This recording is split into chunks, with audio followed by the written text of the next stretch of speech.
Welcome to the Deep Dive. Today we're plunging into a really pivotal moment for artificial intelligence, looking specifically at July 2025. We're seeing this dynamic interplay between, well, incredibly rapid tech advancement and this really pressing need for thoughtful management. Oversight. Our mission here for this deep dive is to unpack a whole stack of sources. We've got stuff from XAI's blog, Nature Communications, reports from Nikki Asia, posts on X, quite a mix. And we want to pull out the most important insights about this crucial period for AI. We'll explore a few key areas. First, XAI's latest release, Grok 4.1, and its focus on scientific discovery. Then we'll pivot to Japan's new AI safety guidelines. What do they mean for global regulation? We'll also look at a pretty groundbreaking AI-driven disaster response system. And finally, the open source AI surge, the good and the challenges. By the end, you'll have a clear, distilled understanding of AI's exciting potential and the big ethical considerations shaping its future. So let's kick things off with XAI. Their release of Grok 4.1 on July 18th. It builds on Grok 4 from earlier in July. So Grok 4.1. It's a multimodal model, and it's specifically optimized for scientific reasoning. XAI's own blog says it's already outperforming the previous version by 10% on benchmarks like MMLU. Right, the one that tests broad knowledge. Exactly. Yeah. And AkiOA RT, which is more about quantitative reasoning. But the standout feature seems to be its real-time integration with X's data streams. That lets it give these dynamic, context-aware responses. And we're seeing examples already. Ars Technica reports it's being used by NASA for exoplanet analysis. Oh, interesting. Yeah, apparently processing telescope data 40% faster. 40%, wow. And there was this X post from Kadiwan around July 13th claiming XAI got a $2 billion investment from SpaceX specifically to scale Grok for space exploration. That's ambitious. It really is. And what's striking about Grok 4.1, I think, isn't just the performance boost itself, it's XAI's strategy. This bet on hyper-specialization for scientific problems. By plugging into X's real-time data, they're not just building, another general AI. They seem to be aiming for a dynamic, almost living scientific assistant that could totally change the speed of discovery. But well, it also ties scientific progress pretty tightly to one specific data ecosystem, right? One that might not be fully transparent. That's exactly where my mind went. That real-time data feed. But it's powerful, sure, but what about that data?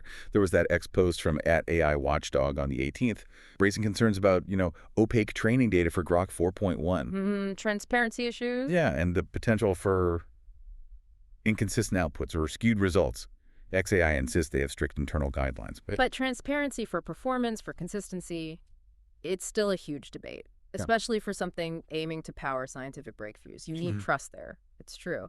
And this tension, between AI's amazing potential and this need for really rigorous oversight, that's just the dominant theme this month, isn't it? Absolutely. It makes you wonder, how does relying on specific, maybe less transparent data streams actually affect accuracy or consistency, especially in high-stakes areas? Like, think about public policy analysis or even the scientific research itself, where objectivity is just paramount. Okay, so shifting gears a bit, moving from that cutting-edge innovation to, well, how we manage it all, governance. Let's look at Japan's new AI safety guidelines. They were announced July 16th. Nikki Asia reported on this. Japan's approach seems to emphasize public-private partnerships. Right. The idea is to foster innovation, but also tackle risks like misinformation and ensuring the outputs are accurate.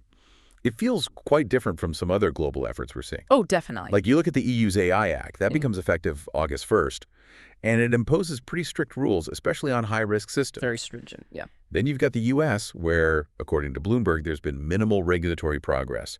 Experts like Eric Seidel from Vero AI are predicting, basically, continued light touch oversight over there. It's a fascinating divergence, isn't it? The EU going for strict top-down rules, while Japan takes this lighter approach.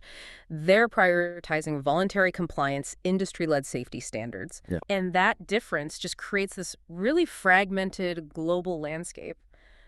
The rules for AI can be wildly different depending on where you are. And there's a key detail in Japan's guidelines, too. Mandatory performance audits for AI used in public services. Oh, that's significant. Yeah, apparently a direct response to things like that Air Canada chatbot incident where it gave out wrong information. Right. Real-world consequences driving policy. Exactly. But the public reception seems, well, nuanced. On X, at Tech Trends, praised Japan's balanced approach on the 17th. Okay. But then you have others, like at Ethics on AI, arguing it just lacks teeth, Yeah. clear enforcement mechanisms. Which could risk weak accountability down the line. Precisely. And that fragmentation we talked about, it could genuinely complicate things. How do you maintain consistent oversight when AI systems operate across borders with different rules? It leaves big questions open about ensuring consistent standards globally. Okay, let's shift again. Now for something potentially really impactful, AI for good. There was a breakthrough reported in disaster response. On July 17th, Nature Communications published a study from Caltech. They've detailed an AI system that predicts earthquake aftershocks. Oh, wow. Yeah, and with impressive accuracy to 90% using seismic and satellite data. 90%. That's huge. And apparently, unlike older models, it integrates multimodal inputs, so text, images, sensor data, all together. To provide real-time alert. Real-time alerts, exactly, Yeah. for first responders. This seems to build on work like Google's Neural GCM. Right. The weather simulation model? Yeah, the one that simulates weather patterns like 70,000 times faster than the old physics models. Insane speed. Incredible. And this Caltech system, it's already showing early success. Forbes noted that in early deployments in Japan, it actually reduced evacuation times by 15% during recent drills. 15%. I mean, that's tangible. That's potentially life-saving impact right there. This kind of application really demonstrates AI's immense potential for good. Imagine saving lives, optimizing resources, predicting these devastating events with that kind of accuracy and speed. It just shifts the whole paradigm for disaster preparedness. It really does. But there's always a but, isn't there? Usually, yes. TechTarget put out a warning. Scaling systems like this needs really robust data security frameworks. Data privacy. Yeah, to safeguard the community information involved. Collecting the data is one thing. Managing it responsibly is another. Absolutely critical. It underscores that even when you're talking about life-saving applications, secure, responsible deployment and strong data protection are paramount. Trust in these systems really hinges on how well that sensitive data is handled. You can't mess that up. Agreed. Okay, finally, let's circle back to something we touched on earlier. The open source AI surge. It's really accelerating. We're seeing key models like Meta's Llama 4.1 launched July 15th. It continues to drive accessibility. The Verge reported it's being used in low-resource regions for education, which is great. And similarly, Moonshot AI's Kimi K2. TechCrunch says it's powering tutoring platforms across Asia. So real-world applications spreading quickly. Exactly. And these open source models, they really seem to align with IBM's vision of 2025 being the year of the agent. Yes. The idea of AI systems acting more autonomously. Right. Understanding complex goals, executing multi-step tasks to achieve them, essentially becoming smart digital assistants. Which brings up, well, a critical point. Open source is fantastic for democratizing AI, getting it into more hands. But it also massively amplifies the need for careful management, for robust controls. TS2 Space put out a caution about this. Open source AI, by its nature, risks unintended misuse. Like the deep fake scams we keep seeing flagged on X. Precisely. Things like that. It just highlights this urgent need for stronger safeguards, for responsible ways to distribute these powerful tools. And the general feeling on X seems to reflect this tension. There was a roundup at Kimenismus on July 10th showing tons of excitement for the new models, obviously. Sparse. But also a healthy dose of skepticism about completely unchecked development. People are wary. And zooming out even further, Stanford's AI Index noted something important here. AI's global spread. It's not just the US and China anymore. It really demands coordinated policies. We need to ensure the benefits are shared widely, fairly. The question isn't just, can we build smarter AI? It's, can we build it safely, responsibly, and for everyone? So wrapping this all up, what does it mean for you, the listener? We've seen this kind of dual trajectory for AI just in this snapshot of July 2025. On one hand, pushing boundaries like crazy, amazing scientific models like Grok 4.1, potentially life-saving tools like that earthquake predictor. But on the other hand, grappling with really significant challenges, data reliability, regulatory consistency, the risks of open source misuse. Yeah, and looking at the broader picture, Morgan Stanley reports 70% of enterprises say they're seeing ROI from AI, which is huge.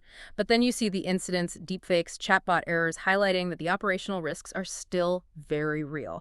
And IBM warns many organizations just aren't, quote, agent ready.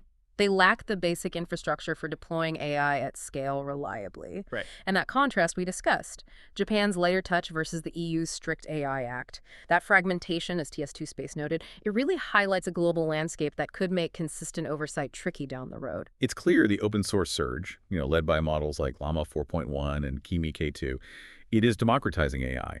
But doing that just amplifies the need for robust control, for careful management. It really feels like a crossroads. Balancing innovation and safeguards. Exactly. Balancing that undeniable drive for innovation with these crucial ethical imperatives, these safeguards. So maybe a final thought for you to mull over. As AI gets more powerful, more integrated into everything we do, how do we make sure the push for rapid innovation is always matched by strong, globally coordinated efforts for safe, beneficial development for everyone? What role do you think individuals, organizations, what role should we play in navigating this really complex landscape? Something to think about.